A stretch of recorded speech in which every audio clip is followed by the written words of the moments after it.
Hey les amis, j'espère que vous allez bien. Aujourd'hui, nous allons faire l'expérience des 3 verres. Oui, oui, oui. De temps en temps, il faut faire quelques petites expériences. Alors, je vais vous demander de jouer le jeu, de vraiment faire cette expérience parce que ce que vous allez découvrir à travers cette expérience va tout simplement vous montrer quelque chose qu'on néglige très souvent et qui peut changer radicalement votre vie. Vous avez déjà entendu parler de burn-out? Vous avez déjà entendu parler de gens qui, voilà, dont le corps à un moment donné dit stop. Et parce que ces gens ont tellement poussé, donné à tout le monde sans jamais prendre du temps pour soi, que finalement ils se retrouvent à l'hôpital en train d'être dépassés parce que le corps a dit maintenant tu t'arrêtes. Vous avez déjà entendu parler de ça? Alors, faisons l'expérience des 3 verres. Alors, je vais vous inviter à prendre 3 verres, peu importe la taille des verres de taille différente, ou peu importe. Vous disposez les 3 verres sur une table chez vous, dans votre maison, dans votre cuisine, dans votre salon, peu importe. Bref, 3 verres. Vous disposez les 3 verres. Maintenant, vous allez prendre une bouteille d'eau, ou de vin, ou enfin, de ce que vous voulez, mais je vous conseille de l'eau parce que faut pas gaspiller du vin comme ça. Bon, l'idée c'est pas de gaspiller de l'eau non plus, mais bref, vous avez compris. Vous prenez une bouteille d'eau, vous la remplissez. Une bouteille d'eau en fait qui peut remplir les 3 verres sans forcément complètement se vider. Maintenant, vous allez venir avec cette bouteille mettre de l'eau dans chacun des 3 verres. C'est fait? Donc, dans chaque verre, vous versez de l'eau. Et ce que vous allez faire par la suite, c'est que chacun des verres que vous avez remplir, que vous avez venu de remplir ou que vous venez de ravitailler en eau, vous le videz. Vous versez l'eau qui se contient, qui se trouve dans chacun de ces verres. Est-ce que vous l'avez fait? Vous reposez les verres sur la table à nouveau. La bouteille, vous l'avez toujours.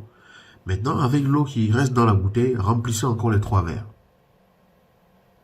Répétez le processus jusqu'à ce que la bouteille se vide. Une fois que la bouteille s'est vidée, vous videz les 3 verres, vous les posez à nouveau sur la table et vous remplissez à nouveau les 3 verres avec cette bouteille. Vous vous dites certainement, il y a un couac là, c'est un peu bizarre.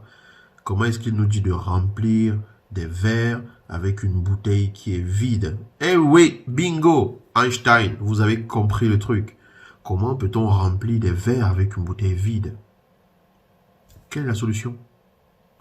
La solution, c'est d'aller remplir la bouteille pour pouvoir alimenter les verres. Et c'est exactement ce qui se passe dans votre vie. Lorsque vous êtes toujours en train de donner aux autres de votre temps, de votre énergie, de vos émotions, de votre argent, de tout ce que vous avez de plus précieux, et que vous ne faites jamais le plein pour vous-même, vous vous videz radicalement et totalement pour les autres, mais vous ne faites jamais le plein pour vous-même. À un moment donné, vous n'avez plus rien à offrir. Vous allez racler le fond de tout ce que vous avez le donner, mais ce que vous allez donner ne sera jamais de la qualité. Ce ne sera pas de la qualité parce que vous ne vous renouvelez pas, vous ne vous ravitaillez pas, vous ne vous rafraîchissez pas. Donc parfois, il est important de laisser les verres des autres vides pour aller remplir sa bouteille. Et quand on est intelligent, à un moment donné, on se dit, je ne vide plus complètement ma bouteille parce que j'en ai besoin pour moi aussi. Je peux en donner aux autres, mais je dois garder quelque chose pour moi, parce que si je n'ai rien, je ne peux rien offrir. On n'offre que ce que l'on a. On n'offre que l'énergie que l'on a. Si on ne peut pas renouveler son énergie, il est difficile de transmettre l'énergie aux autres. Si on ne peut pas renouveler l'amour que l'on a pour soi, il est difficile de donner un amour de qualité aux autres. Si on ne peut pas prendre du temps pour soi, pour faire des choses qui nous épanouissent, qui nous plaisent, on ne peut pas être dans les dispositions nécessaires pour donner du temps aux autres. Oui, vous allez dire, je les aime, c'est ma famille, j'aime mes enfants, j'aime mes frères et sœurs, etc. Ok, mais à un moment donné, qui s'occupe de vous? Qui prend soin de vous?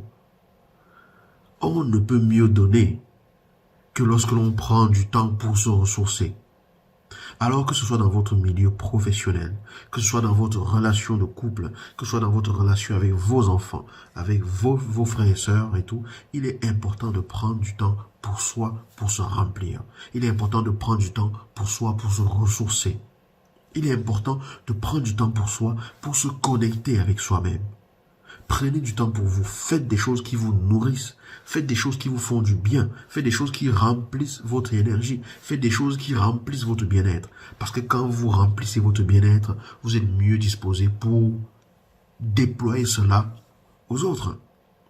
Si vous avez besoin de méditer, méditez. Prenez du temps pour vous et retrouvez-vous avec vous-même. Si vous avez besoin d'aller vous promener en nature, être au contact de la nature, respirer l'air frais, être au contact des arbres et tout, faites-le si c'est ça qui vous nourrit.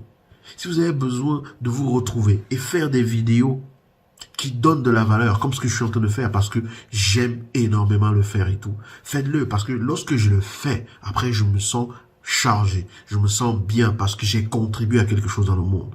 Je me sens beaucoup plus léger, beaucoup plus fluide. Et les gens autour de moi en profitent. Ma famille en profite. Parce que je suis dans une disposition où j'ai le sentiment d'avoir fait quelque chose d'utile pour moi et pour le monde. Faites des choses qui vous nourrissent. Remplissez votre bouteille d'énergie. Remplissez votre réservoir d'amour. Remplissez votre réservoir de temps pour vous. Prenez du temps pour vous. Prenez du temps pour vous. Gardez un peu de votre argent pour vous. Parfois, il faut penser à soi et mettre les autres face à leurs responsabilités pour qu'ils se réveillent. Parce que si vous servez de béquille aux autres et que vous ne les poussez pas à être dans des situations où ils apprennent à s'autonomiser, demain vous ne serez plus là et le monde s'écroule. Alors, faites attention à vous. On ne peut mieux offrir que parce que l'on se connecte régulièrement à la source qui nous remplit. Alors prenez du temps pour vous. Prenez vraiment du temps pour vous régulièrement. Combien de fois avez-vous décidé que vous allez faire quelque chose pour vous cette semaine? Pourtant, votre calendrier est certainement plein de rendez-vous avec plusieurs personnes. Vous avez rendez-vous chez le médecin, vous devez aller faire des courses, vous avez rendez-vous chez le dentiste, vous avez rendez-vous avec votre coiffeur, vous avez rendez-vous avec plein de choses. Mais il n'y a aucun rendez-vous avec vous-même. Il est où le rendez-vous avec vous?